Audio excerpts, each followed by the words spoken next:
بسم اللہ الرحمن الرحیم۔ نبی کریم حضرت محمد مصطفیٰ صلی اللہ علیہ وسلم نے سونے اور جاگنے کا طریقہ جس طریقے سے ہم کو بتایا، اس طریقے سے جب بیت الخلاء میں جا رہا ہو تو یہ دعا پڑھ کے جائے۔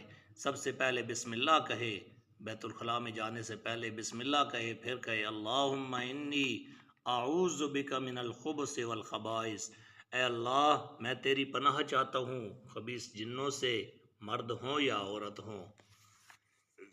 اگر عربی دعا آ جائے تو ٹھیک، نہیں تو یہ ترجمہ یاد کر لیں، اے اللہ میں تیری پناہ چاہتا ہوں خبیث جنوں سے اور خبیث مرد اور عورتوں سے۔ اور جب بیت الخلاء سے باہر نکلے تو یہ دعا پڑھا کرے، الحمدللہ الذی اذہب عنی العزا وعافانی، الحمدللہ الذی اذہب عنی العزا وعافانی۔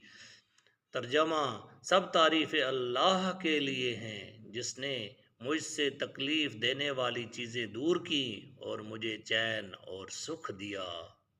وآخر دعوانا ان الحمد للہ رب العالمین۔